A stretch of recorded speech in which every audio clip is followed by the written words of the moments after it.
اوه میخوام که این تایتل رو بخونیم. FC 25 71 تغییر که قراره بازی رو کلا عوض کنه. بازی FC 24 که قراره بشه FC 25 امسال.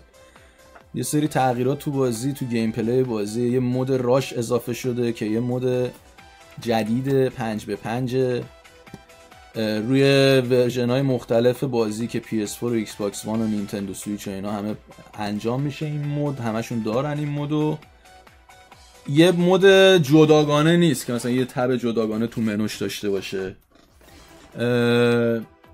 قراره که توی مودهای مختلف این باشه. یعنی چی؟ یعنی مثلا تو کیکاف راش داریم، تو التیمیت تیم راش داریم، تو کلابز و تو کریر مود هم این مود راش هستش، زیر مجموعه اون مودهای اصلیه. یکی از خوبیایی که داره مثلا شبایی که بچه‌ها تعداد زیادیست مثلا میتونیم کلابز مثل آدم بزنیم بریم راش. آره دیگه این باحاله، اصلا یه چیز جالبیه. مثلا حتی شاید التیمیت تیم هم این مود راش اضافه میکنه جالب بشه. مثلا 3 تا 4 تا کارت، چون میگه که حالا در ادامه میگه که این بازی مود راش 4 تا پلیر، دروازه‌بان هم ایایه، میشه مثلا اونجوری بازی کرد 4 تا کارتای قوی تو ارداری بری راش فقط بزنی. این راش توی کیکاف اگر این 4 تا پلیر توی التیمیت تیم هم بشه، مثلا اگه لابیای التیمیت تیم بزرگتر بشه واسه راش، به نظرم اونم خیلی ایده خوبیه، چون بیشتر از 2 نفر همزمان نمیتونن توی تیم باشن دیگه. از چه نظر نمیفهم چیزه التیمیت تیم الان 4 نفر برن تو الان واسه راش صرفا. منظورت کوپ التیمیت؟ آره حالا نگفته که کوپ داره مثلا یا نه. بعد آخه اونجوری دیگه میشه همون کلاب دیگه، چه کاریه. آره دیگه برای راش بخواد کوپ هم داشته باشه میشه کلابز کوآپ داشته باشه. خب ما چرا همین الان چرا کوآپ میرفتیم محمد؟ ریواردینگ و چالنجایی که آره البته همون 2 نفر بودنش مهمه. فرقش اینه که تو التیمیت پلیرها کارتای پلیرهای واقعیه، بعد اصلا کارتا قویه. با کلاس فرق داره که تو خودتو میسازی. حالا باید ببینیم چه جوریه دیگه. حالا برای قسمت کیکافش که نوشته اصلا 3x3، یعنی حتی 5x5 هم نیست. و نه اینو اشتباه خوندم. این میگه که ولتا میره تو کیکاف، زیر مجموعه کیکاف میشه خود ولتا دیگه. قرار نیست یه ولتای جدا داشته باشیم. ولتا زیر مجموعه کیکاف میشه و 3x3 ولتا. بعد میگه که مچای راش هر کدوم 7 دقیقه است. اگه بره وقت اضافه 2 دقیقه و 20 ثانیه گل طلاییه. وقت اضافهش حالت گل طلایی، یعنی هر کی گل اولو بزنه میبره. و اگر هم اونجا هم مساوی بشه میره پنالتیاش هم حالا اونو نرسیدم هنوز. واسه ببینم. میگه که آره دیگه اینم گفتم که 5 تا پلیره که یه دونش دروازه‌بان ایای، 4 تا پلیر دیگه و پوزیشن هم ندارن پلیرها هر کدوم هر جا زمین بخوام میتونن بازی کنن دیگه. بین همون افرادی که دارن بازی میکنن تصمیم باید بگیرن که کی کجا وایسه، چجوری بازی کنن که یهو دفاعشون خالی نشه. بعد میگه که برخلاف ولتا که یه مثلا گیم پلی جدای مخصوص خودشو داشت، راش همون گیم پلی 11x11 اصلی رو استفاده میکنه. احتمالا منظورش اینه که مثلا تو ولتا فکر کنم الیه کنی نگه می‌داشتی، حرکت می‌کردی، اسکیل ولتا خیلی فانتزی تر گیم پلی دیگه اصلا. آره فانتزی بود. بعد التیمیت داری اونجا، یا پاور شات عجیب غریب میتونی بزنی، یا سرعتت بوست میشه. اونا رو نداره دیگه. این مثلا یه فوتبال معمولیه، یه گیم پلی معمولی فوتبال داره. من بعید بدونم چه جذابیت توش در بیاد. بعد ببینیم چرا بعد نمیشه. ببین چون که مچا سبک‌ترن به نظرم. من که سختش کنه، گل زدن سخت. من رو اون کوآپ خیلی گیرم. یعنی اگه کوآپ داشته باشه به نظرم خیلی فان میشه که بتونی 4 نفری مثلا بریم. الان مثلا همین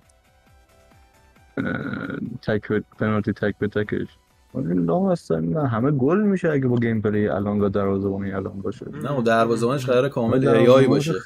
آره دروازه‌بان ولتار هم ای باشه، ای آی بود میگیره اکثر توپا.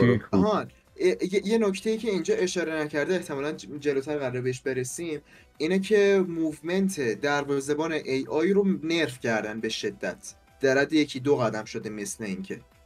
حالا باید ببینیم یه زمانی چند تا فیفا قبلی نرفش کرده بودن که همه صداشون در اومد. حالا باید ببینیم. آره نه منوالشون نرفش همون منوالشون آره سوالی که پیش میاد اینه که توی راش هم همین طوریه یا نه؟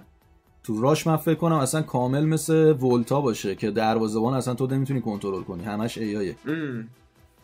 حالا میگه که کیکاف راش یعنی شروع بازی راش این مدلیه که توپ اون وسط دو تا تیم هجوم میبرن سمت تو، یعنی اینجوری نیستش که توپ یه بازی تیم شروع کنه، توپو میندازن وسط مثل بسکتبال یا راکت لیگ نوشته خودش مثل راکت لیگ خیلی مثال درست سریه. آره راکت لیگ اصلا توپش هم اونجاست، اونجا رو زمینه میرن سمتش حمله میکنن. آره ولی خب این یعنی هر کی سرعتش بیشتره میرسه به تو. آره دیگه حالا یا تو تصمیم میگیری که نری سمت تو، وایسی عقب تک بزنی تو پای یارو مثلا. آره باید ببینیم که چه جوری میشه، چون مثلا خود راکت لیگ هم تاکتیک‌های مختلف داره. تو میتونی مستقیم بوست بری جلو یا اینکه ببینی از کدوم سایت داره میاد انمی جلوشو بلاک کنی. انمیه دیگه. بله عارف الان برده بودیم وارزون اینجوری شد. حریف بعد میگه که بله ادامه داداش صحبتت بگو.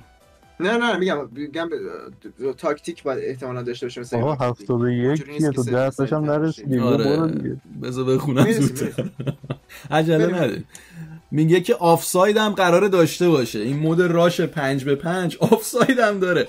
از 1/3 دفاعی حریف آفساید شروع میشه. مثل فوتبال نیستش که وسط زمین به بعد آفساید شروع شه. عکسشو بیاری؟ عکسشو الان ندارم، خب بخوام سرچ کنم حالا نشون میدم برات. بذار ببینم میتونم عکسشو پیدا کنم. همون تریلرشو بیاری یه لحظه پاس کنیم معلومه. اینجا ایمیجاش هست. آره از همینجا آره 13 تا هم عکس. چجوری عوض میشه؟ نه تو عکساش چیزی معلوم نیست. حالا بعدا اگه تونستم عکسشو پیدا میکنمشون. بعد میگه که کارت قرمز هم نداره بازی راش و اینکه قراره جاش کارت آبی بیاد که نتیجهش میشه 1 دقیقه اخراج میکنه بازیکن. کارت آبی 1 دقیقه بازیکن اخراج میکنه. بعد تیمی که بازیکنش اخراج شده هر یه دونه گلی که بخوره 15 ثانیه از اون 1 دقیقه کم میشه. بعد به ازای هر یه گل هر 2 تا کارت زرد هم 1 کارت آبی حساب میشه تو بازی. یعنی که چجوری میشه؟ مثلا میشه اگه شما اخراج بشی تیم 4 تا گل بخوره میتونی بیای تو دیگه راحت. نه فهمون چجوری کار نمیکنه. 1 دقیقه آره دیگه 4 تا میشه دیگه. 1 دقیقه یا 1 دقیقه بعد وایسی به ثمر رسیدنم. خب سریع بعد بخورن دیگه. سریع کاری کن سریع گل بخورن که طرف بیاد تو.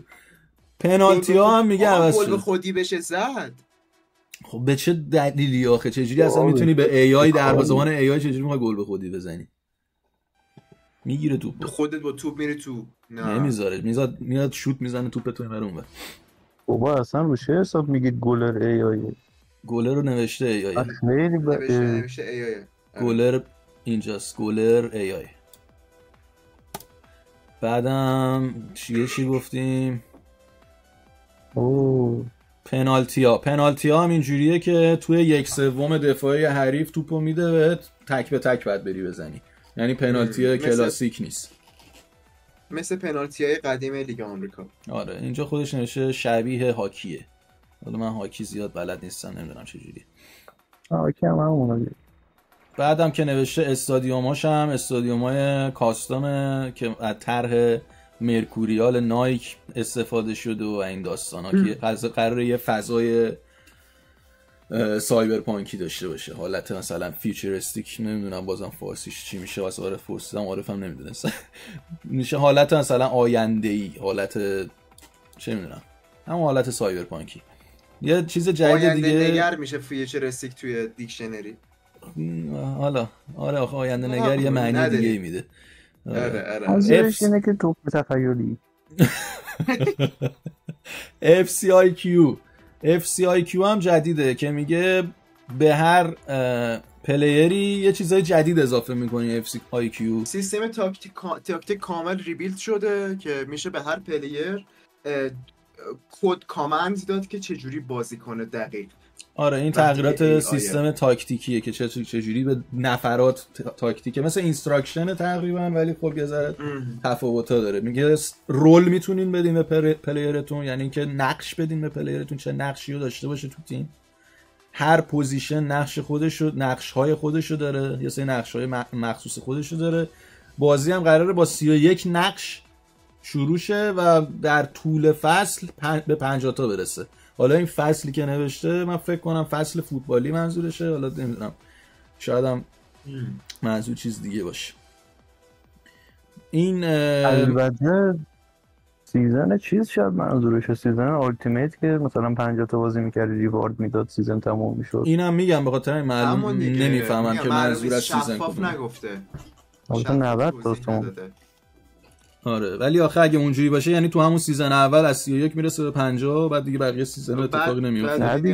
نه دیگه هر باف میشه دیگه، میره رو بالانس. الان تو هر سیزن اگه 90 تا وین بیاری یا 90 تا بازی نمیدونم تو دیویژن یه ریوارد بهت میده، بعد سیزن تموم میشه. یعنی تو یک ماه خورده سیزن 40 روز معمولا سیزن تموم میشه. آره شاید هر اون سیزن منظورشه.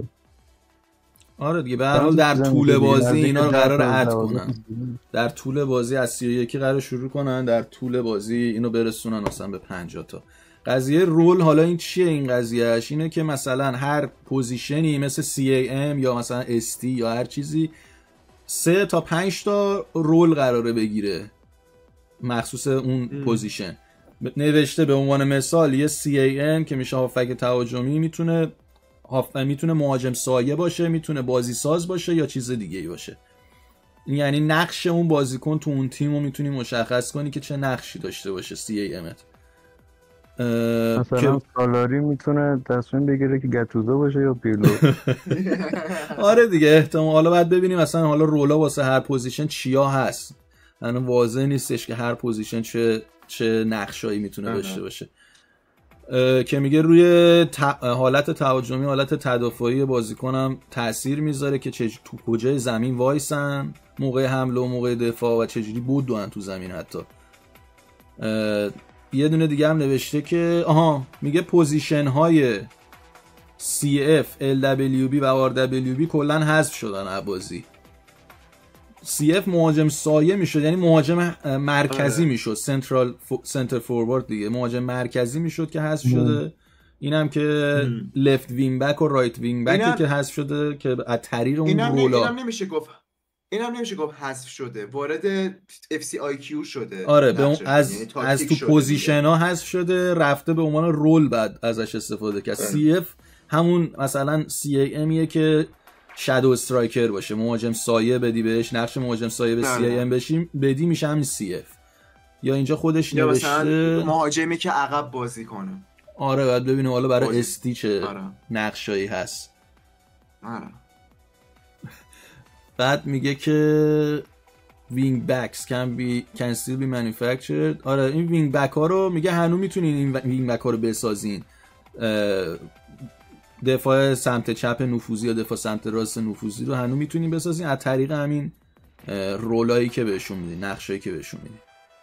این هم که through extensive up-to-date research each player has been assigned optimal roles. میگه که هر بازیکن یه سری یه رولی، یه نقشی روی بازیکن‌ها بهتر میشینه. آره مثلا چه میدونم یه مثال محمد زد، میگفت مثلا دپاول تو دنیای واقعی باکس تو باکس خیلی خوبه دیگه، احتمالاً مثلا اگه نقش باکس تو باکس بخوای به دپاول بدید روش بیشتر بشینه. اون سیستم قدیمی اتک و دیفندینگ ورک ریت هم حذف شده از تو FC25. یعنی دیگه چیز به اسم دیفندینگ ورک ریت و اتکینگ ورک ریت نداری. همونایی که میداد های لو های میدیوم. آره توی اینفورمیشن بازیکن‌ها بود معمولا، بعد میزدی تو بایو بازیکن، تو اینفورمیشناش می آورد که مثلا اتکینگ ریتش های میدیوم یا لوه. یه سری بازیکن‌های خفن هم قراره یه سری نقشای خفن بگیرن که به عنوان یه آیکون بغل اسمشون میاد، نوشته رول پلاس، اسمش رول پلاس میشه. مثلا نوشته وینیسیوس، تو دنیای واقعی دیدین دیگه، کاتین میکنه میاد تو میزنه تو دل دفاع.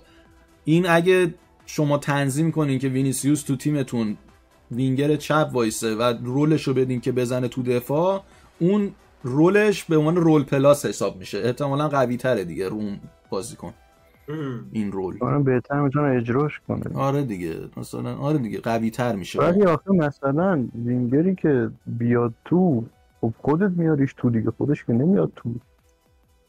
خب نمیدونم، بعد ببینیم حالا ریز این قضیه مثل پلاسا که هست، میگه مثلا دریبلو زیاد میکنه فلان و فلان زیاد میکنه، شاید این رولا هم همون جوری باشه، مثلا بگی بزنه تو مثلا دریبلشو زیاد کنه یا چیزای دیگه، و اینکه رو ایایش هم تاثیر داره. آره شاید ایای دفاع جلوش هم مثلا گوز میکنه اون کارایی.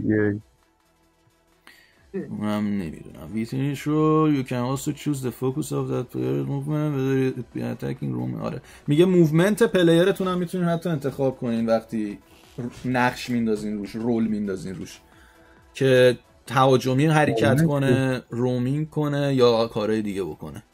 رومینگ احتمالاً میشه مثلا در دسترس باشه همیشه واسه پاس گرفتن و این داستانا. رومینگ میشه چیز؟ رومینگ میشه کاری که والورده تو رئال مادرید میکنه، همه جا هست. آره دیگه، در دسترس باشه دیگه، همه جا در دسترس باشه.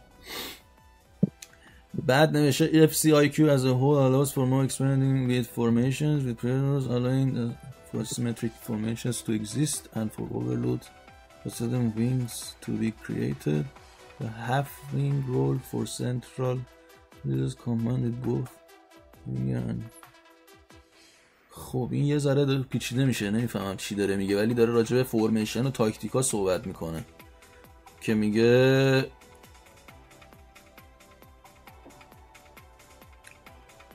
asymmetric formations to exist. و نمیدونم asymmetric formation منظورش چی میشه، ولی داره راجع به یه فورمیشنی صحبت میکنه که هافبکت نیمه وینگ باشه، یعنی به صورت تقریبا بال بازی کنه، بعد بالت هم به صورت وینگر بازی کنه، فول بکت هم وینگر بازی کنه، یعنی همشون حالت وینگر باشن، 3 نفر وینگر بذاری اونور. نمیدونم منظورش چی از این قضیه. داینامیک دیگه، مثلا بعضی وقتا هست که وینی میاد سمت راست بازی میکنه با رودریگو جاشون عوض میشه. نه این داره یه چیز دیگه رو میگه. آره این داره میگه همشون لب خط بازی میکنن، احتمالاً کار با وینگر رو تو فول بک، احتمالاً کار ترکیبی سمت چپ زمین رو منظورش، همون کاری که ما تو کلاس میکنیم، محمد بیاد سمت تو اضافه میشه، ای بی هم میاد از عقب، همون کاری که پرسپولیس میکنه سانت میکنه. آره مثلث ایجاد میکنن اون برای یه مثلث تاکتیکی مثلا از طریق وینگر سمت چپ حالا یا راست. میگه اونایی که نمیخوان خیلی گم و گور بشن تو داستان FCIQ، یه سری پریست هست، یه سری تاکتیکای پریست از پیش تعیین شدن، یه سری تاکتیکا هستش که مثل گگن پرس کلوب یا تیکی تاکای گواردیولا. خب این میشه تاکتیک کلی تیم، یعنی میگه که یه سری پریست ها از قبل هستش، میتونن اونا رو استفاده کنن اگه نمیخوان خیلی وارد جزئیات تاکتیکی تیم بشن. آره الان مربی‌ها خودشون هم استایل دارن جدا کنن. مربی‌ها استایل داشتن دیگه توی کریر مود این FC24، فکر کنم این قضیه رو قراره بیارن توی اولتیمیت و بقیه جای بازی. PS هم دقیقا همینجوریه. Up to 5 full custom tactics can be created and switch between on the fly during matches. میگه اصلا خب اینو فکر کنم نداشت توی کریر. 5 تا تاکتیک میتونی، 5 تا نه دیگه اینم بود داشتیم دیگه، چرا دیگه، ولی فکر کنم اینو عوض کرده. ما داشتیم همیشه بالانس بود، بعد اتکینگ بود، اولترا اتکینگ بود، دیفنسیو بود، اولترا دیفنسیو بود. این مثل اینکه برداشته اون اسما رو، کلا 5 تا کاستم تاکتیک رو میتونی استفاده کنی. ما میگفتیم چرا اصلا اسم گذاشته روش، نیازی به اسم نیست. بعد اصلا مثل این که دیگه میتونی مثلا یه پلیر خود فیفا مثلا تو مسابقات یه تاکتیک استفاده میکنه، تو میتونی همونو دانلود کنی به آره نوشته که میتونی حتی کراس چیز هم هست، کراس پلتفرم هم هست، کدش رو میتونی مثل این که بدی و بقیه استفاده کنن تاکتیک تو.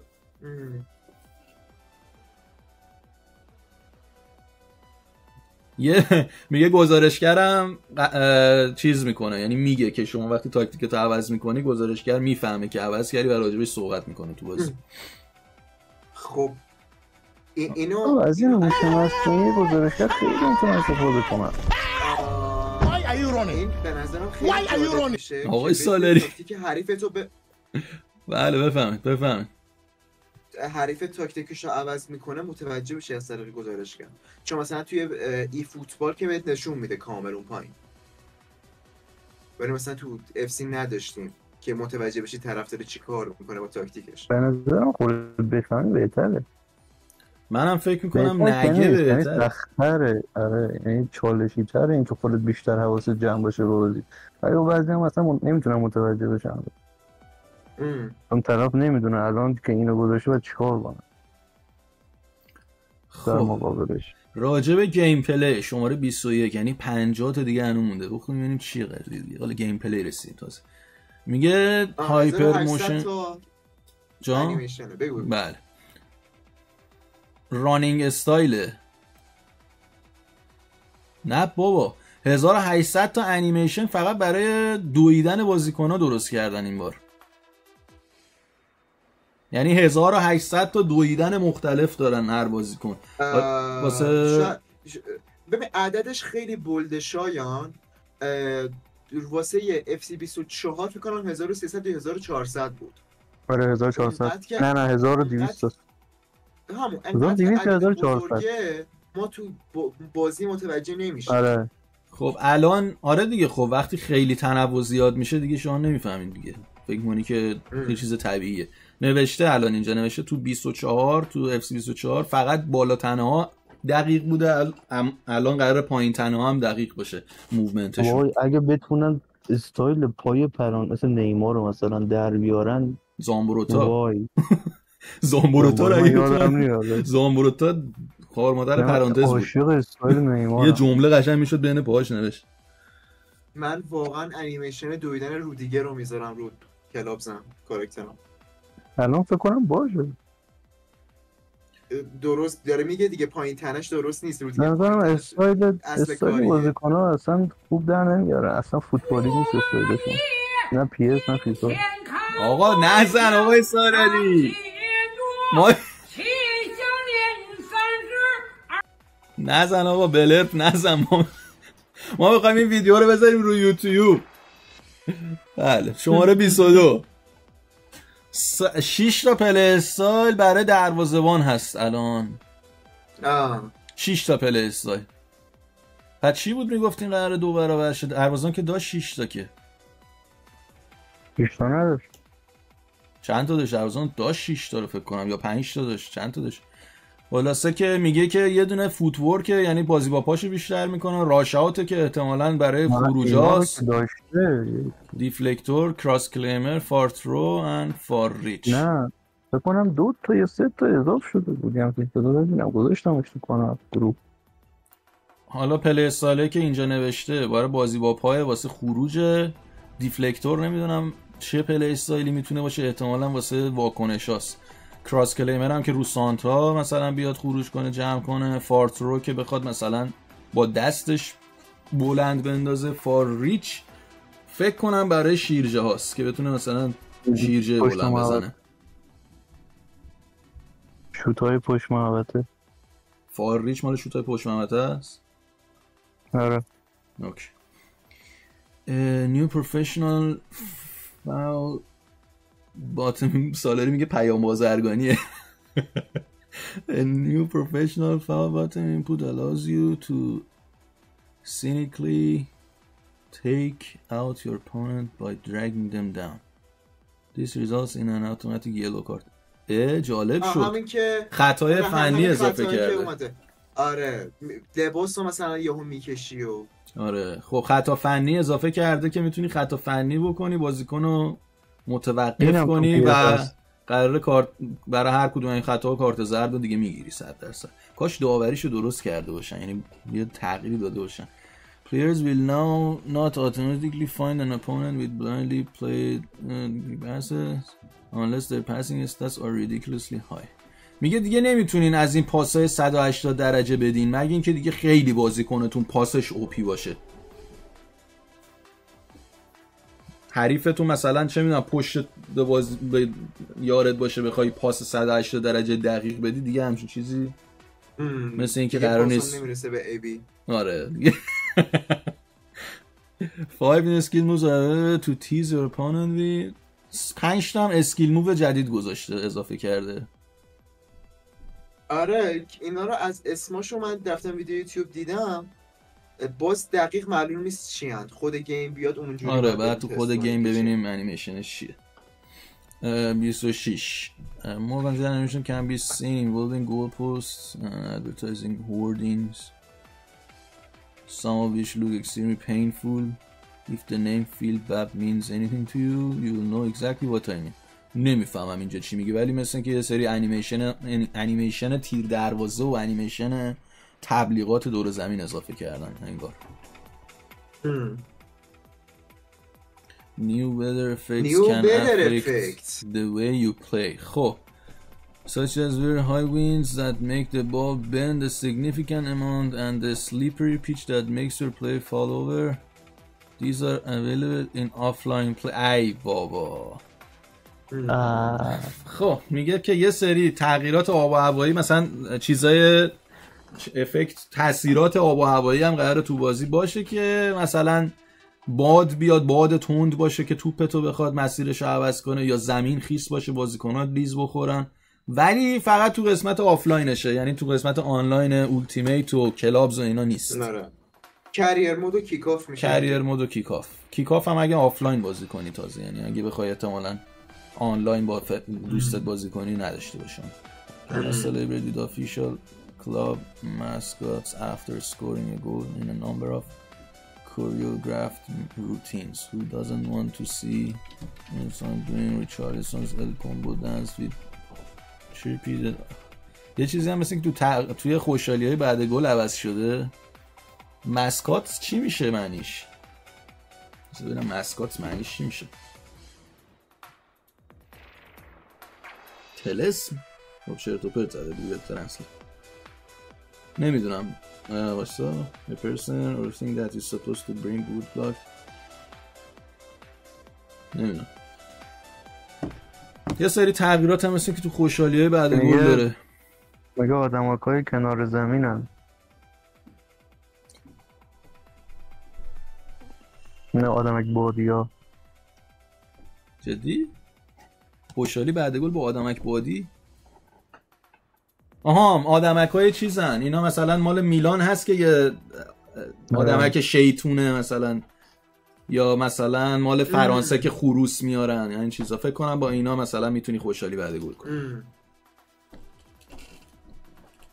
مثل NBA. آره های سالاری هم داره میگه.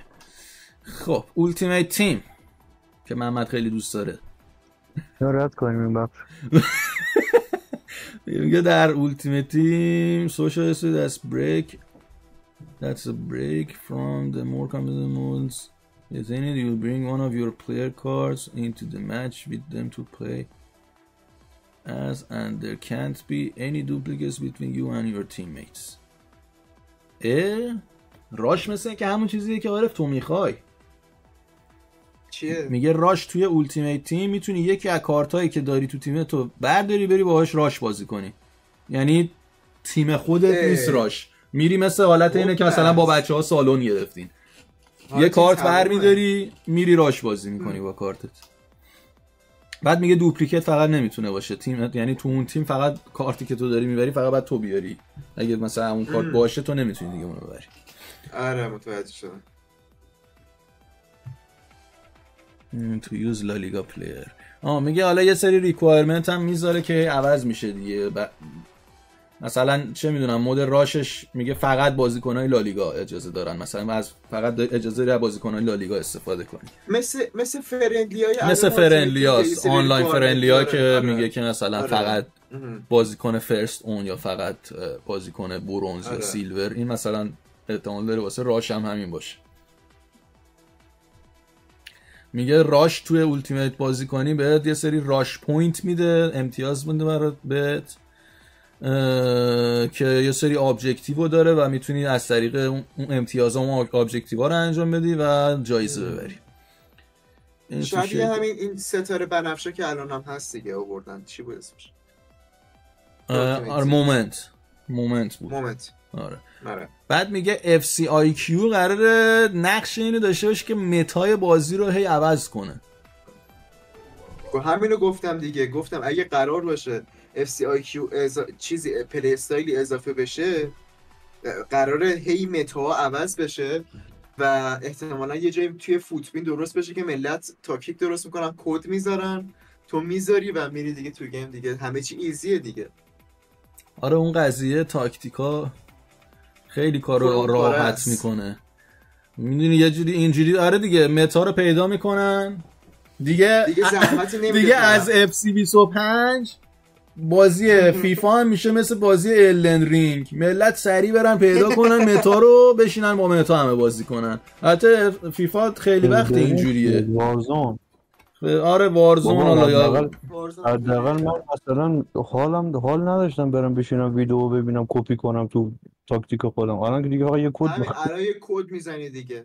آره میگم دیگه تو اونش هم دیگه کنگوشاریش هم برداشتیم. اینو احساس میکنم کسی که این فیچر رو گذاشته طرف بتزن بوده، چون چنل های بت هستن یه کدایی میزنن طرف مثلا 20 تا بت استک کرده میزنی همون میاد بالا میزنی میره دیگه، لازم دونه دونه بری سلکت کنی. آره نه هستش این چیزا واسه جای دیگه، واسه مثلا اینوستمنت و سرمایه گذاری اینا هم هستش که میگن برو فلانی رو کپی کنه هر جا گذاشته تو هم بذار. آره خب این باحال یه چیز جدید داره مود میشه. Team of the week cards can give players new player roles depending on how they perform. آره بازیکن‌های تیم آف دی ویک هم که قراره رولای جدید بگیرن دیگه، مثلا نسبت به اون بازی که تو اون هفته انجام دادن. من حس میکنم رولا رو نشه تغییر داد. من امیدوارم که نشه. منم فکر کنم نه نوشته بود هر پوزیشن 5 تا رول میتونه داشته باشه، ولی شاید منظورش اینه که خود ای میتونه اون رولو بده به بازیکن. آره نه منظورش اینه 5 مثلا سی ام 5 تا رول متفاوت داره که یکیشو قراره بهش بدن. منظورم اینه که یعنی تو حق انتخاب احتمالاً نداری، مثل پلی استایل میشه احتمالاً که تو حق انتخاب نداری. خود ای میگه ترکیبا همه متفاوت باشه. اینجا هم نوشته بلینگام مثلا اگه یه هفته به عنوان پلی میکر بازی کنه و بازیکن خوب مثلا خوب جواب بده، شاید کارت تیم آف دی ویکش با رول پلی میکر بیاد. اصلا کسیه که گل زد تو پلی میکر. آره speaking of cards player can now store up to 100 untradeable duplicates for use. خب میگه توی این سیستم جدید 100 تا کارت دوپلیکیت و آنتریدبل رو میتونی نگه داری دیگه. حالا چرا اصلا لیمیت گذاشتی؟ من اینو نمیفهمم. برای چی لیمیت 100 تایی باید داشته باشه؟ بذار آزاد باشه دیگه. همه الان هم لیمیت 100 تایی برای ترانسفر مارکت هست دیگه. تو اونایی که میتونی پندینگ بذاری فقط 100 تا کارته. خب پس الان میشه 100 تا از اون میشه 200 تا دیگه. 100 تا رو میتونی پندینگ بذاری، 100 تا رو میتونی دوپلیکیت نگه داری. نه نکته‌ای که وجود داره اینه که اونا همشون تریدبلن، الان میتونی آن ترید هم اونجا پندینگ بذاری. نه استور میتونی بکنی. آن ترید رو فکر کنم منظورش از استور کردن یعنی اینکه بفرستی تو کلا. نه یه استور آن ترید دوپلیکیت جداست، استورمون جداست. آره دیگه یکی نیستن. ما الان مگه استور اصلا میتونستیم بکنیم تو FC24؟ نه همین ترانسفر لیست ها اینا دیگه. با ترانسفر لیست فرق داره. با همون عارف داره میگه اینا با هم مثل. نه میگم مثل همن. میگه 100 تا چیز گذاشته، لیمیت گذاشته، میگم 100 تا لیمیت واسه اون برش هم هست این برش هم گذاشته. کلا رو 100 تا لیمیت. اگه مثلا لیمیت نمیذاش خودت لا مثلا از اول فیفا هر چی پک می‌کردی و میذاشتی اسم این ما می‌رسید. حتی 100 تا به نظر عدد زیادیه. ولی خب خوبه دیگه. به هر حال تو هرچی دوپلیکیت لول یعنی اوورال بالا گیرت بیاد میتونی قشنگ استور کنی. ولی من فکر کنم میتونی بفرستی تو کلاب، چون اونجا که میتونی مثلا بفرستی تو ترانسفر لیست یا نگهداری، اگه بخوای اونجا نگهداری که دیگه نمیذاره پک باز کنی. عکس استوریج جداش اومده اصلا. همونجا اصلا تو کلاب نمیفرستی. خب بهترم است، چون تو کلاب بفرستی قاطی هم میشه با کارتای دیگه. بعد اصلا SBC اکسچنج میاره قراره بیاره مثلا امسال. زیاد میآورد دیگه، امسال هم زیاد میآورد. آره. A new upgrading system with more open requirements aims to make player evolutions more attainable, meaning you'll be able to upgrade your favorite players more often. خب مثل اینکه قراره اِوولوشن ها رو هم بیشترش کنن که بتونی راحت‌تر هی بازی کنه مورد علاقت رو نه همزمان میتونی الان چند تا ایو رو با هم آنلاین کنی.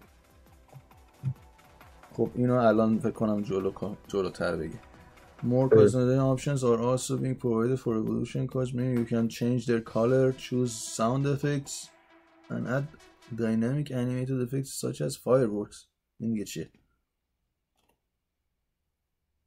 میگه واسه کارتای اِوولوشن میتونی رنگش رو عوض کنی، ساوند افکت بذاری، رنگ پوشش بنفش باشه، جینگولک بازیش هم دیگه تو سپورت دست ما. نه فقط اون رنگ اون یه علامت DNA داشت بک‌گراندش. آره اون مثلا میتونی قرمز کنی، سبز کنی، آبی کنی. بعد نوشته که میتونی ساوند افکت بندازی روش، یعنی صدا بندازی روش، انیمیشن بندازی روش، نمیدونم آتیش بازی بندازی روش. مثلا چه چیز بده توی سیزن پس پولیه بده اینا رو. جینگولک بازی دیگه. Matchmaking systems between rivals and friendlies have now been decoupled, meaning that friendlies should no longer feel as competitive and hopefully more relaxed. اینو چجوری میخواد انجام بده؟ نوشته مچ میکینگ ها قراره عوض بشه واسه رایوالز و فرندلی ها که بازی ها دیگه سخت نباشه. بازی ها یعنی چی بازی سخت نباشه؟ چجوری میخواد این کارو کنه؟ قراره بیشتر سرچ کنه. نمیدونم چه جوری میخواد به این مهم دست پیدا کنه که یه کاری کنه که فرندلی ها دیگه ترای هارد نباشن یا مثلا رایوال انقدر سخت نباشه. فرندلی و مچ میکینگش رو جدا کرده. یعنی تو مچ میکینگ فرندلی میرفتی بر حساب اون دیویژنی که هستی و بازی کردی حریف واسط پیدا میکرد. ولی الان مچ میکینگ ها رو جدا کرد. یعنی تو بر اساس اون تعداد وینایی که تو فرندلی آوردی واسط حریف پیدا می‌کنی. پس مچ میکینگ فرندلی از رایوالز جدا شده که فرندلی ها سخت نشه. من فکر کردم رایوالز هم میخواد یه کاری کنه سخت نباشه ولی فقط فرندلی ها. اوکی نه درسته، چون برام عجیب بود چجوری میخواد رایوالز رو کنترل کنه. خیلی A point-based system for weekly rewards is being added to rivals. میگه سیستم امتیازی اضافه شده به رایوالز. هفتگی امتیاز میده. You'll gain 3 points for a win and 1 for a draw, meaning a draw no longer feels like a complete waste of time. دیگه مساوی کنی اینجوری نیستش که انگار هیچ اتفاقی نیفتاده. امتیاز قراره بده. هر بردت 3 امتیازه، مساوی هم 1 امتیاز میگیری. Relegations are being introduced at the top end of divisions. فکر کنم توی دیویژن های بالا منظورشه که تو حالا نمیدونم منظور کدوم از چه دیویژنی شروع میشه. احتمالاً دیویژن 3 آره 3 2 1 و الیت 3 2 1 الیت احتمالاً سقوط داره اگه مثلا زیاد ببازی. Increased reward distribution means that players of a higher skill level will gain even greater rewards. خب مثلا اینکه جوایزش هم میخواد بیشتر بکنه، جوایز رایوالزو، که این خوبه. جوایز رایوالز خیلی بیشتر بود قبلا، مخصوصا کوین خیلی خوب میداد، کیلویی میداد. بعد هی کمش کردن دوباره میخوان زیاد کنن. نمیدونم کوین رو میخوان زیاد کنن که خوبه به درد میخوره یا میخوان پکای آن تریدبل رو زیاد کنن که به هیچ دردی نمیخوره، که البته تو این بازی شاید به درد بخوره چون هرچی دوپلیکیت هم بگیری میتونی یه سریاشو نگه داری دیگه. Increase reward distribution میخوام اینم که خوندم. A new stadium has been created for with an expanded away team section allowing you to show off in someone else's arena a bit more obviously. خب میگه که استادیوم جدید درست کردن واسه اولتیمیت تیم FC25 که یه قسمتی یه سکشنی رو میدن به تیم حریف توی استادیوم که بتونی مثلا تیم حریف هم یه ذره خودش رو نشون بده تو استادیوم. بعد اوکی چیز میشه دیگه، دیزاین تماشاچی‌ها کلا یه شکل بود دیگه. آره ولی بود تیم حریف نداشت یه سکشن همیشه تو FC تو فیفا، تو بازی فیفا من یادم داشت همیشه کم رنگ بود، خیلی کم رنگ بودن. باش میذاش خودمون انتخاب کنیم کجا بشینن. محمد میخواد بفرسته پشت دروازه طبقه دوم تیم حریفو. کاش میذاش تأثیر داشته باشه تماشاگر رو بازی. The amount of customization items has been decreased, meaning that you'll be wading through fewer menus and they'll have a greater impact when you swap them in and out. خب کاستوم چیز دیزاین کردن استادیوم مثل این که کمتر کرده. آیتم های دیزاین استادیوم مثل که هنوز داره راجع به استادیوم حرف میزنه یا کلن داره میگه؟ بکنم راجع به استادیوم هنوز داره حرف میزنه که میگه آیتم های دیزاینش کمتر شده. آخه آیتم دیزاین دیگه ای نداشتیم. آره دیگه. The foot and club seasons passes are now being combined into one overarching pass that you earn progress in no matter which mode you spend more time in. بله سیزن پسش کلابز و اولتیمیت یکی شده، مثل الان که کلابز و ولتا یکی هستش، کلابز بازی میکنی ولتا پر میشه، الان کلابز بازی کنی اولتیمیت پر میشه. نه من شنیدم جداست، نوشته که یکی کرد. یکیه محمد. جدا که بود، برای چی بگن جداست؟ حالا نکته‌ای که وجود داره کوینش هم یکی باشه. نه نکته‌ای که وجود داره اینه که یه چیزی رو روشن نکرده این وسط. یه سیزن پس پولی قراره باشه. آیا اونه که یکیه یا اینکه اما سیزن پروگرس الان یکیه؟ نوشته سیزن پس. فکر کنم سیزن پسش یکیه. حالا ربطی نداره دیگه، سیزن پس و سیزن پروگرس یکیه دیگه. کلابز آخه سیزن پروگرس اصلا نداره. سیزن پروگرس فقط مال ولتا بود و اولتیمیت تیم. منظورم اینه که قراره الان یکی بشه سیزن پروگرس یا اون سیزن پس اون بتل پس پولی است که قراره بیاد. من فکر کنم آره این سیزن پس پولیش قراره اینجوری باشه که مثل چه میدونم مثل بتلفیلد دیدی چه جوریه بتل پسش؟ آره تو جایزه ها رو میدی لول اپ میکنی، سیزن پس تو یه سری جایزه ها اون وسط مال بتل پس پولی است نمیده بهت مگه اینکه اونو داشته باشی. من فکر کنم اینم اینجوری باشه، ولی یکیه دیگه، یعنی اون سیزن پس پروگرسش با کلابز بازی کردن هم اونو میتونی پیش ببری. خوبه این خوب شد. یه مجبور نیستی حتما اولتیمیت بازی کنی که اون بره بالا. شاید رسیدیم به شیرین ترین بخش پچ نوت. بله کلابز. بگو محمد چی میخوای بگی؟ میگن سیزن پس پولیه رو با کوین هم میشه گرفت. اوه جدی میگی؟ اونجوری باشه مثل چیز میشه دیگه، مثل کال آف دیوتی میشه، مثل وارزون مثل وارزون میشه که مثلا بتونی یه بار بگیری تا رو جمع کنی از توش پولش در بیاد. آره اینکه از تو خودش بتونی پولش در بیاری باز میصرفه. حالا بعد ببینید چقدر طول بکشه تا بتونی اون مقدار لازم رو جمع کنی. مثلا مال وارزون فکر کنم هر سیزن 300 تا سی پی میده.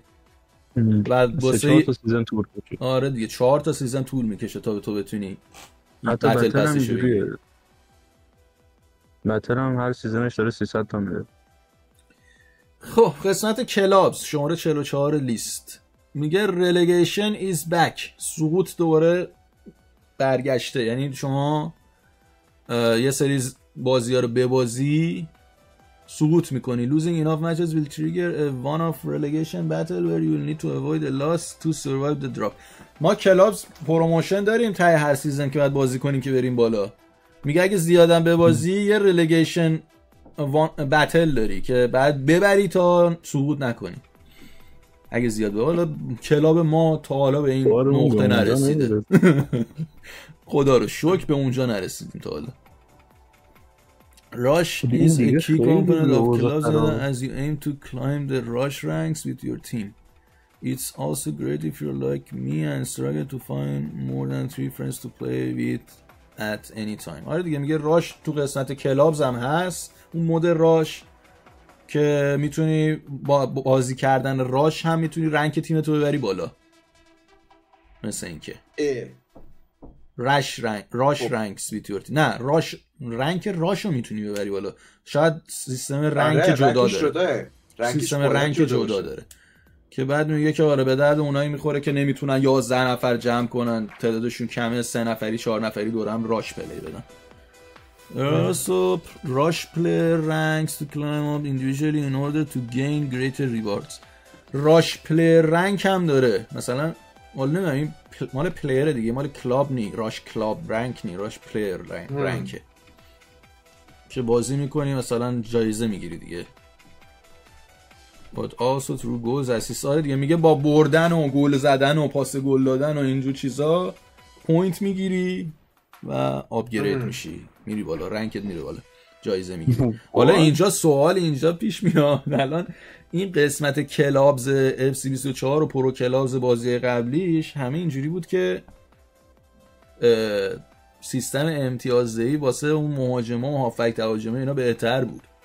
بعد الان بعد ببینیم، البته اگه بخواد راش دیگه، راش فکر نکنم امتیازدهی داشته باشه اصلا، چون همه داینامیکن، کسی پوزیشن آره دیگه این اصلا راشه نداره. گل و اسیست دروازه‌بان هم که ایایه، راست میگه دیگه. آره دیگه همه باید جا هافک بردارم. آره. The club now has the power to allocate budget towards facility cards that offer unique gameplay attribute boosts. او این چیه دیگه؟ میگه ساب کلاب میتونه قدرت اینو داره که یه بودجه یا در نظر بگیره واسه فسیلیتی کارت که یک گیم پلی رو گیم پلی تاثیر داره، گیم پلی یونیک میده. چیه فسیلیتی کارت چیه دیگه؟ هم بودجه چیه؟ بودجه حتما اضافه کردن. اگر منیج کلاب درست حسابی بشه، صرفا کلاب فنز نباشه، به نظرم خیلی خوبه. خب نه الان مثلا تو یه قسمتیشو میتونی بذاری واسه این، اون قسمت‌های دیگه چو کجا میخوای بذاری؟ حالا باید ببینم چیزی نوشته در ادامهش. Define your client on the pitch with a facility budget that grows as your club reputation improves facilities and unlocks the power of club reputation, providing a tangible benefit for building long-term success with your club. اصلا واضح نیست چی داره میگه. میگه که این فسیلیتی باجت رو میتونی بذاری، بعد با کلابتو ارتقا بدی و نمیدونم رپیوتیشنش رو ببری بالا. اون رپیوتیشن که بردیم دونه دونه بالا استادیوم آنلاک شد. حالا نمیدونم این فسیلیتی باجت چه تاثیر داره. نقش همون فنز داره که مثلا استادیوم اینا رو آزاد میکرد، آیتم ها رو آزاد میکرد. احتمالاً دیگه با پول بشه اینا رو. بعد میگه each of the 20 to 30 facility cards 20 تا 30 تا facility card قراره باشه که یه ستاره است، 2 ستاره است یا 3 ستاره است که هر کدومش یه سود مخصوص خودشو میذاره روی بازیکن‌ها، روی تمام بازیکن‌ها، نه ای آی هم نه، پلیرهای خود ای آی تیم نه، پلیرهایی که هستین. این از کجا این همه اطلاعات داره؟ آره دیگه اینا تست پلی انجام میدن. آره. The options available to the club manager add a whole new level to importance to that manager's role within the club. You spend your budget on a 2-star shooting coach and some finishing nets to increase the finishing of all your club mates, or maybe you opt for a 3-star weight room to maximize everyone's strength. خب این مثل این که روی اتریبیوت های پلیرها تاثیر میذاره فسیلیتی کارتا، که مثلا چقدر باجت بذاری روی چی، چقدر باجت بذاری، روی اتریبیوت ها تاثیر میذاره که مثلا شوتشو شوتینگ کوچ نمیدونم چی میشه. مربی شوت زنی بیاری که مثلا فینیشینگ بازیکن‌ها بره بالا، یا اینکه مثلا یه کارت یه فسیلی کارت دیگه بگیری که قدرت بدنی بازیکن‌ها بره بالا. این میدونی مثل چیه؟ این مثل کریر مود قسمت ترینینگ هاست که مثلا میگه هر بازیکن این ترینینگ ها رو شبیهشه، این اون هم نیست دقیقا، ولی بعد بیاد ببینیم چیه. بعد میگه 20 تا 30 تا فسیلیتی کارت داره. A dynamic clubhouse screen complete with your team's colors and crest now shows you and your teammates appear in the changing room as you arrive online for your next match. میگه اون تصویری که فرستادی از تو رختکن نشون میداد. فکر کنم هر کسی که اضافه بشه تو رختکن نشونش میده، هر کسی که آنلاین میشه. یعنی فقط یه نفر نیست، بچه‌ها که آنلاین میشن تو رختکن نشونش میده. مثل چیزه لابی کال آف دیوتی ورلد ات وار 2. بعد میگه که آواتارت هم میتونی خیلی بیشتر با دیتیل بیشتر تغییر بدی و بسازی. نیو فیشل اسکالپینگ تک، خب صورتتو میتونی بهتر، مثلا که صورت سازی رو ارتقا دادن. بله. آیا هنوزم تعداد موها و مدل موها همونقدر مزخرف قراره باشه یا نه؟ واقعا خیلی بد بود مدل موهای FC24 واسه کلاس. هیچی هم اضافه نشد. یه گزینه‌ای که من دوست دارم اضافه بشه اینه که یه مدل مویی که انتخاب می‌کنی یک سری آپشن‌ها واسه تغییرش آفرین. اگه اونجوری بود که خیلی خوب. بابا اینا رو من نمیدونم، فقط به ذهن ما مردم عادی میرسه، اون دیولپرها واقعا مغز ندارن. PS مو میذاشتی میتونستی بغلاش رو مقدار سفیدی مقدار کوتاهیش خودت تعیین کنی، ولی ای نمیکنه. حالا بذار ببینیم این سری چقدر تغییرات داشته. والا ما یه صورت مثلا چه میدونم یه ذره توپل یا یه صورت افشین که توپل ساخته گونه ها رو بزرگ کرده. تغییراتی که تو صورت میتونی، مثلا من علی کریمی رو چقدر سعی کردم بسازم بازیکنشو، نمیشد اصلا. اون فک و صورت علی کریمی رو نمیشد در آورد. بعد ببینیم حالا این ارتقایی که دادن میشه همچین کاری کرد به راحت تر ساخت فیسا رو یا نه، چون مثلا یه سری لیمیت ها داره تو صورت ساختن که اذیت میکنه اگه بخوای خیلی دیتیل مثلا خیلی جزئیات رو رعایت کنی بسازی. من باید بکوب از نو بسازن سیستم کاستومایزش. 10 سال همینه. بله. کریر مود، رسیدیم به قسمت کریر مود که من سالهاست هی میخوام بازی کنم، استارتشون میزنم ولی آخرم بازی نمیکنم، انقدر که بی‌مزه است. البته امسال این FC24 که گذاشتم روی بالاترین سخت دیفیکالتی، یعنی سخت ترین حالتش گذاشتم، تقریبا نصف بازی ها، اصلا 6 هفته بازی کردم نصفشو باختم، یعنی واقعا سخت شده بود، ولی کانتنتش یه ذره کمه. ببینیم این بار چجوری. ویمنز تیم آنلاین تو منیج فور د فرست تایم. خب تیم زنان تیم بانوان اضافه کرده که بتونی منیج کنی باش بازی کنی. 5 میلیون لیگز آر اینکلود. 5 تا لیگ دارن، 5 تا لیگ با تیم بانوان هست، چمپیونز لیگشون هست. بعد میگه که تیم مردان و تیم زنان میتونه توی یه دونه کریر مود هر دوتاشو میتونی داشته باشی. تو یه دونه کریر مود میتونی هم تیم مردان رو منیج کنی هم تیم زنان. به عنوان منیجر میتونی سویچ کنی دیگه، مثل واقعیت. آره. خب تو واقعیت هیچ منیجر نیستش که هم تیم بانوان داشته باشه هم تیم آقایون. نه همونطور که نه فکر نکنم at the same time باشه. یعنی اینجوری باشه که تو پیشنهادایی که برات میاد از کلابای دیگه تو کریر مود، از کلاب مثلا بانوان هم میتونه باشه، ویمنز کلاب. من فکر کردم مثل حالت کلاب و نشنال تیمشه که میتونی هم نشنال تیم داشته باشی هم کلاب داشته باشی. همون هم ما تو دنیای واقعی نداریم دیگه. مربی فقط یه دونه تیمو میگیره، حالا یا تیم ملیه یا تیم باشگاهیه. اونجوریه مال والیبال و بسکتبال و اینا. آره، ولی خب مثلا تو کریر مود ما همیشه داشتیم که وسط فصل مثلا یه پیشنهاد تیم ملی تیم برات میاد و میتونی بگیری و هم بازی ملی رو مربیگری کنی هم بازی تیم باشگاهی تو. هیچ قبول نکردم.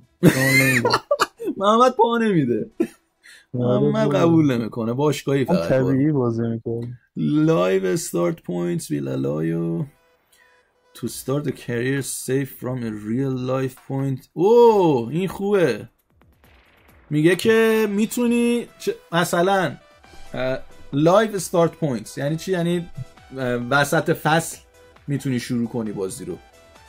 تو دنیای واقعی الان مثلا من آسه میلان فنم دیگه، مثلا فصل شروع شده هفته 10 فصل سری آست، من الان میخوام کریر مود شروع کنم، میتونم کریر مودم از هفته 10 شروع کنم با همون نتایجی که تو دنیای واقعی گرفتم میلان. آره ما همون نتایجی که قراره دهنمون سروش. بعد for example taking charge of the struggling injury hit Chelsea at Kisa and helping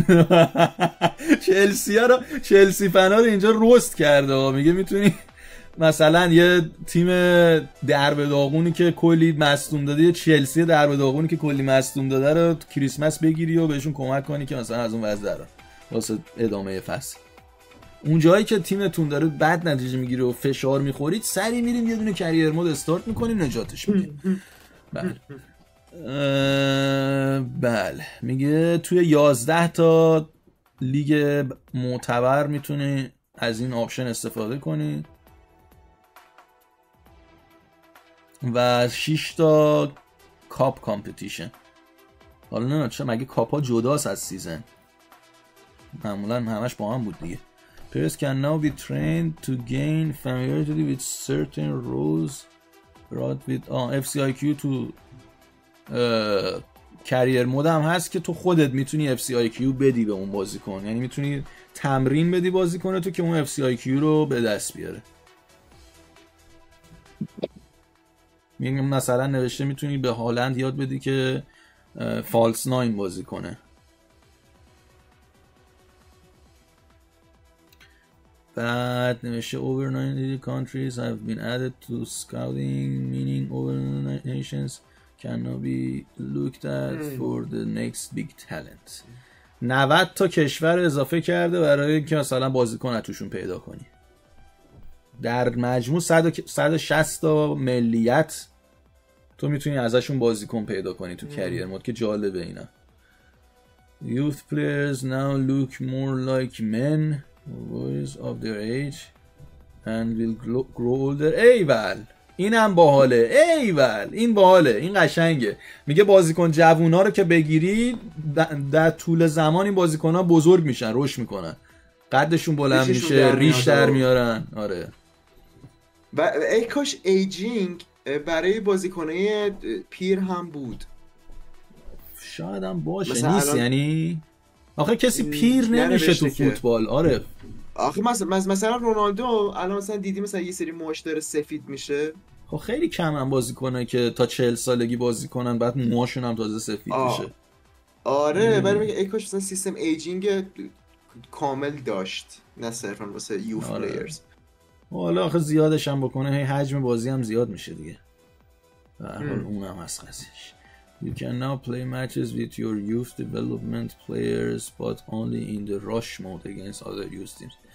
یه قسمت کریر مود داشت که یوز تیم داشتی، تیم جوانان داشتی که فقط بازیکن‌ها رو میدادی، مثلا یارو اسکاوت میکرد، پیدا میکرد، میآورد تو تیم جوانان میذاش، یه مدت ازش میگذشت، اینا یه رشدی میکردن، بعد تصمیم میگرفتی که کدوما رو نگه داری کدوما رو بدی بره.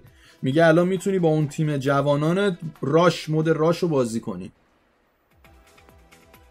These are tournaments that happen every 2 months and consist of 3 matches each. هر 2 ماه یه بار 3 تا بازی. حالا این 2 ماه یه بار منظورش کلندر خود بازیه یا کلندر قاعدتا کلندر بازیه دیگه، یعنی کلا تو طول سال مگه چند ماه آدم فیفا داره بازی میکنه. You can choose to play with these youth players at their current overall rating or their projected full potential just to see what they might be like 10 years down the road. این یه ذره بی‌مزه است. میگه میتونی انتخاب کنی که با این بازیکن جوونا توی اون حالتی که هستن بازی کنی. مثلا بازیکن جوون میگیری اوورالش 62 میتونی با اوورال 62 بازی کنی، یا اینکه میتونی با ماکسیموم اوورالی که میتونه بگیره، با اون پتانسیلی که میتونه بهش برسه، مثلا پتانسیلش اینه که تا 88 بره، میتونی با بازیکن با اوورال 88ش بازی کنی ببینی چه مدلی قراره بشه بعدا. بی‌مزه است دیگه، تخیلیش. 2 تا گزینه بعدی چقدر هیوجن. برس شایان برو Social media transfer group Fabrizio Romano has made his way into the اوه فابریزیو رومانو رو آوردن تو بازی. Here we go. رومانو رو آوردن که بیاد امضا رو قرارداد رو بیاد مثلا تو قسمت نیوز مود بگه که مثلا فلانی رفت تو فلان تیم، چون معروف شده دیگه. فابریزیو رومانو معروف شده، هر کیو میگه هیر وی گو دیگه 100%. You can now start a player career safe as one of a few select icons. At launch, you can choose from Andrea Pirlo, Ruud van Nistelrooy, and Kelly Smith. Those who pre-order will also gain access to Zinedine Zidane, David Beckham, and Ronaldo. The better Brazilian. ای بابا رونالدو کریستیانو رونالدو هم روست کرد. More icons will be delivered to career mode. آره میگه کریر مود پلیر کریر مود هم میتونین با آیکونا هم حتی میتونین این پلیر کریر مود رو برین با یه سری از آیکونا. میگه تو شروع کار پیرلو رو داری، ون نیستلروی رو داری، تیری آنری رو داری، کلی اسمیت. اونایی که پری اوردر کرده باشن زینedine زیدان و دیوید بکام و رونالدو برزیلیر هم دارن. بعد دیگه میگه آیکونای بیشتری هم قرار اضافه بشه به قسمت کریر مود، پلیر کریر مود. بعد میگه تو هر کلابی هم که بخوای، تو هر باشگاهی هم که بخوای میتونی باهاشون بازی کنی. اینش یکم بی‌مزه است. خب there are 3 new. خب محمد چی میگه؟ الان دیدم اوکراین 2600. ابی جان چی میگه؟ بچه‌ها دارن راجع به قیمت F25 این داستانا صحبت میکنن. کاش میذاش جوانان با تیم اصلی راش بازی کنن. قرار امسال بیارن رومان رو احتمالاً تا قرار دادو اکسپت کنی بیای تو منو زده هیر بیگو. نفهمیدم چی نشی. خب تو منو آره فکر کنم مثلا بارسی و مالدینی بذاری تو راش جلو جوانا قشنگ لولشون رو بیاره بالا. نه دیگه راشش اصلا مثل این که فقط همینجوری مودیه که همینجوری دوره هم یک ریلکسی بکنی، یه بازی الکی بکنی، هیچ تأثیری نداره تو گیم.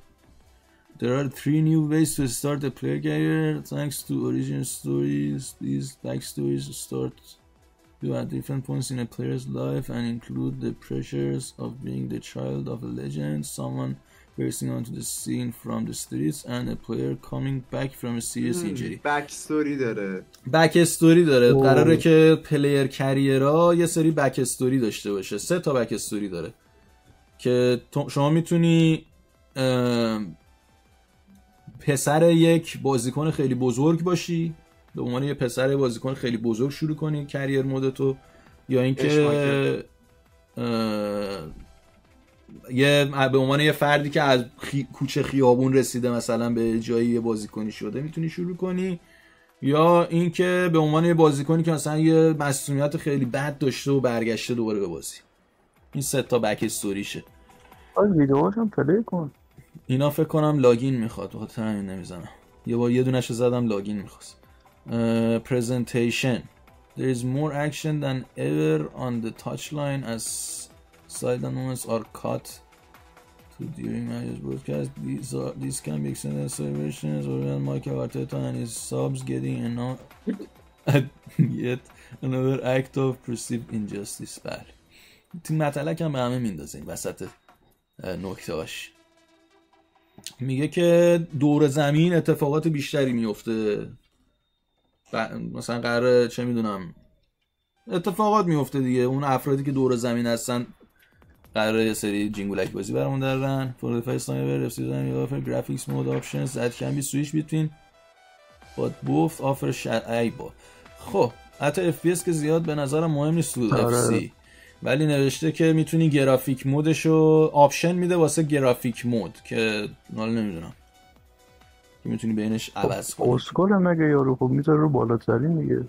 آره حالا بعد ببینیم چیه. The default is enhanced visual mode offers enhanced lighting including ray tracing and graphic details and is upscaled to 4K resolution. Favor resolution mode uses the standard lighting setup but renders at native 4K.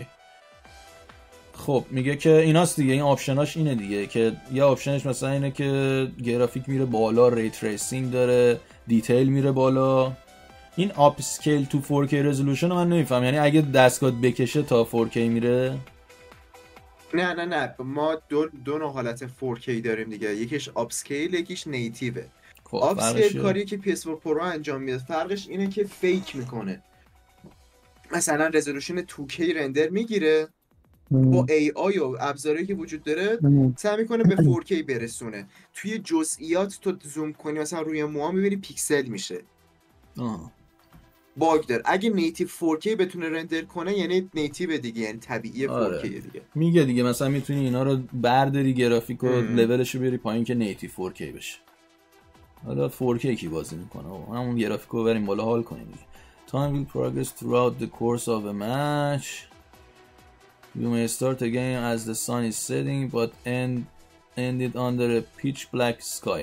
خب قراره که این شب و روزش طبیعی بشه که مثلا اگه دم غروب بازی شروع کنی آخر بازی دیگه هوا کامل تاریک شده باشه. او امسال هم بود این. من اینو ندیدم امسال، یعنی دقت نکردم حداقل. تو کیکاف من به پلی میدادم با پرفیرام بود. تو کیکاف شاید بوده ولی این دیگه ننوشته که فقط کیکافه. اون هوا آب و هوا فقط آفلاینه، ولی این فکر کنم دیگه باشه دیگه کلا همه جا. بابا این دیگه یه چیز خیلی قدیمیه. آره این میگه بعد همه گیم‌های قدیمی دارن دیگه، بعد اینا رو داشته باشه دیگه، چیزی نیستش. میدونی که کاتسین قبل از بازی رو حذف کرده فیفا تو این نسخه نسل 9. کاتسین قبل بازی چیه؟ بازیکن وارد زمین میشدن، ترکیبو نشون میداد، عکس پلیر رو نشون میداد، اون رو حذف کرده. برای این FC25 نه واسه امسال. الان مثلا همینو به عنوان یه فیچر میاره تو FC25.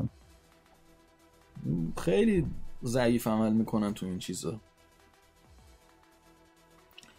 More POV angles will be built into the broadcast this time around. خب از این دوربینای اول شخص بود، تو تصویرهای از نگاه اول شخص نشون میداد که مثلا داور میاد کارت میده، فکر کنم اینا رو میگه بیشتر کردن از این تصویرها، کاتسیناشو بیشتر کردن واسه کورنر و پنالتی و کیکاف و اینا هم مثلا اینکه گذاشتن.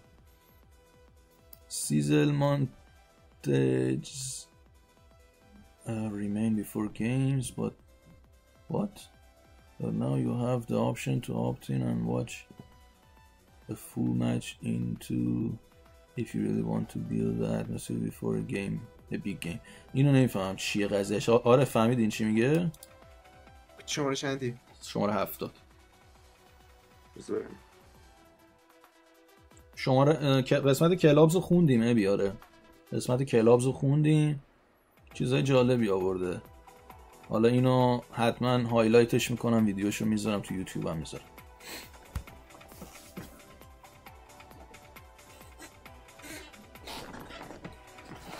نمیفهمم شماره 70 منظورش چی. مونتاژ چی؟ یعنی همون کاتسین قبل بازی انگار داره میگه.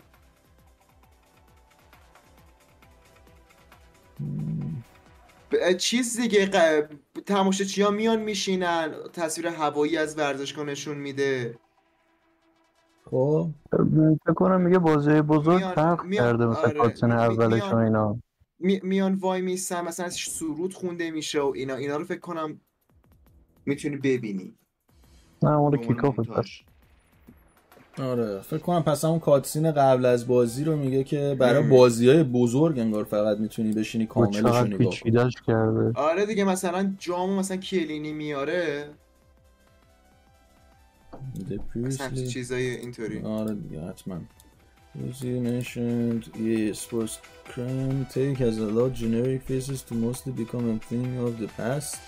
Now players who haven't had an official scan put into the game still like their real life. چی شده؟